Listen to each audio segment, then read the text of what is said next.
True है? क्या आपने कभी सोचा है ये ओशन सिर्फ वाटर नहीं बल्कि सिविलाइजेशंस, लाइफ और फ्यूचर की हैं?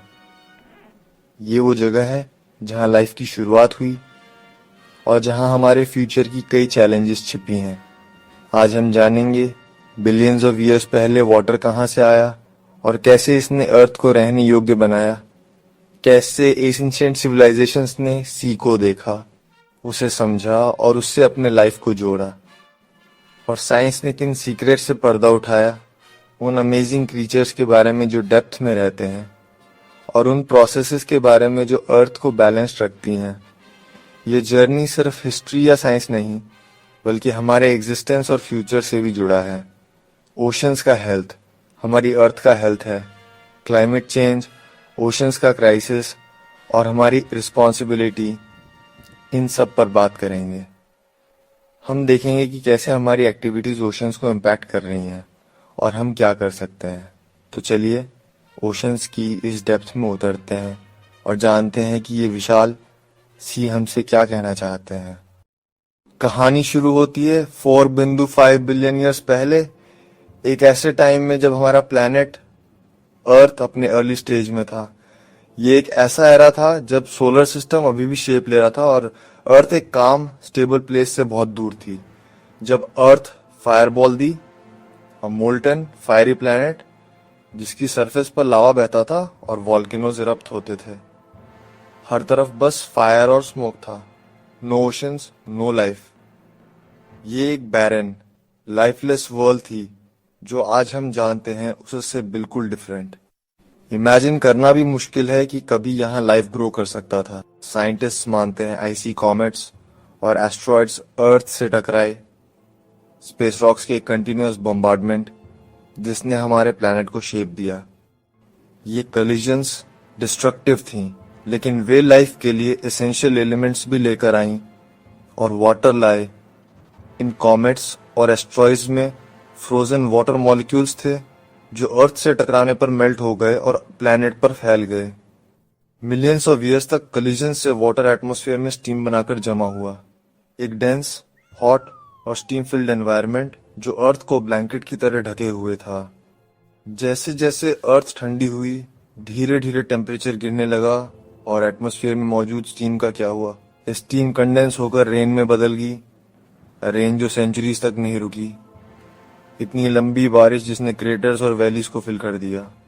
अर्थ की सरफेस पर मौजूद हर क्रेटर और क्रैक वाटर से भर गया। यही थी हमारे फर्स्ट ओशंस की बिगिनिंग, मैसिव वाटर बॉडीज जो धीरे धीरे पूरी अर्थ को कवर करने लगे।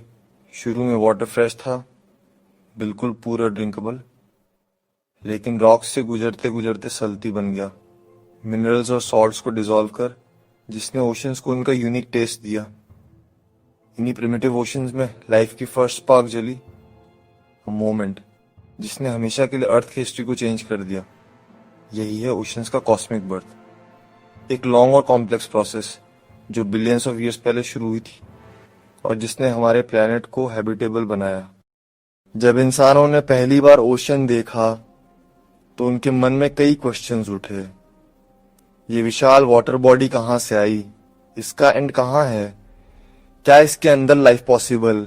तो उन्होंने ओशन को सिर्फ पानी नहीं बल्कि एक लिविंग पावर मान लिया। उन्हें लगा कि समुद्र में ऐसी एनर्जी है जो उन्हें इन्फ्लुएंस कर सकती है, जो लाइफ दे सकती है और लाइफ ले भी सकती है।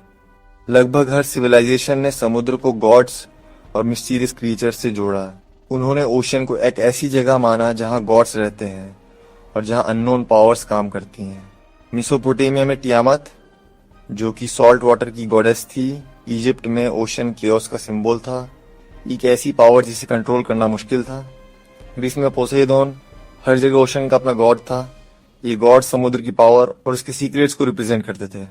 ग्रीक मिथ्स में पोसाइडोन, साइरेंस, साइला जैसे मॉन्स्टर्स ये ओशन के डेंजर्स को शो करते थे। ये सब ओशन की अनप्रेडिक्टेबिलिटी की स्टोरीज थी। ओशन कभी काम और ब्यूटीफुल होता था तो कभी स्टॉर्मी और डिस्ट्रक्टिव। इंडिया में वरुण देव वाटर गॉड के रूप में वर्शिप की जाते थे और समुद्र मंथन की स्टोरी ये दिखाती है कि ओशन में गुड और इविल दोनों हिडन है। ओशन में छिपे ट्रेजर्स और मिस्ट्रीज। ये ट्रेजर सिर्फ फिजिकल नहीं थे बल्कि नॉलेज और पावर के भी सिंबल्स थे। ये मिथ्स दिखाते हैं कि हमारे एंसेस्टर्स ओशन से डरते भी थे क्योंकि वे उसकी वास्टनेस और स्ट्रेंथ को समझते थे और उनका रिस्पेक्ट भी करते थे। क्रिएशन को काम करने और उसे सेफ्टी पाने के लिए प्रेयर्स करते थे और ऑफरिंग्स देते थे। ओशन उनके लिए लाइफ, डिस्ट्रक्शन और मिस्ट्री का सोर्स था। ये एक ऐसी पावर थी जिसने उनके लाइफ्स को शेप किया और उनकी इमेजिनेशन को इंस्पायर किया। साइंस की नजर से देखें तो ओशियंस लगातार चेंजिंग रहते हैं। इसका मैं रीजन है प्लेट टेक्टोनिक्स। पृथ्वी की सरफेस की पीसेस में डिवाइडेड है जो धीरे धीरे स्लाइड करती रहती हैं। कभी सारे कॉन्टिनेंट्स एक साथ पंगाए में थे जिसे चारों तरफ से पंथलसा ओशन ने घेर रखा था। प्लेट्स के मूव करने से नए ओशंस बने जैसे अटलांटिक जो आज भी एक्सपैंड हो रहा है। इसे कहते हैं sea floor spreading. Mid ocean ridge से नई लेयर बनती है और पुरानी लेयर सबडक्शन जोन में चली जाती है। ये geological dance billions of year से चल रहा है। ओशंस और कॉन्टिनेंट्स हमेशा चेंजिंग रहते हैं।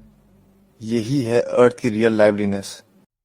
ओशंस हमेशा से ह्यूमन सिविलाइजेशन के विकास की बैकबोन रहे हैं। सिंधु घाटी के लोग एक्सपर्ट सेलर्स थे। लोथल जैसे पोर्ट से वे दूर देशों से ट्रेड करते थे। इजिप्ट की सिविलाइजेशन नाइल रिवर और सी के सहारे फ्लरिश हुई। मेडिटेरेनियन सी ने उन्हें नई कल्चर से कनेक्ट किया। फिनिशियन, ग्रीक, रोमन, इन सब ने समुद्र के जरिए ट्रेड, आइडियाज और टेक्नोलॉजीज फैलाई।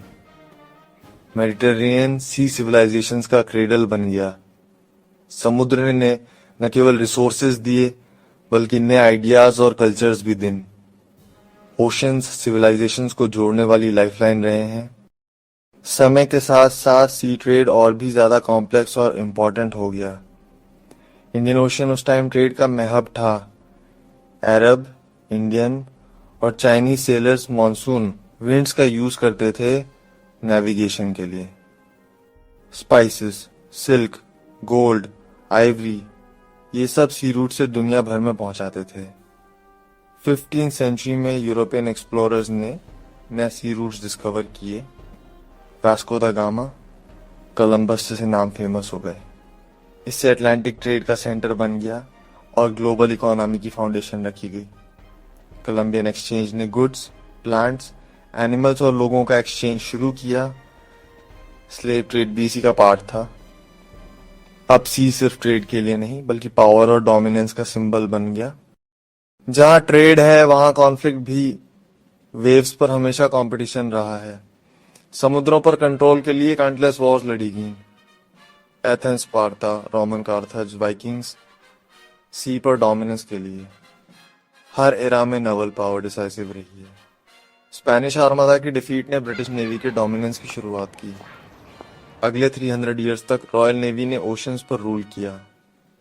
20th सेंचुरी में submarines, aircraft carriers, naval warfare का फेज बदल गया।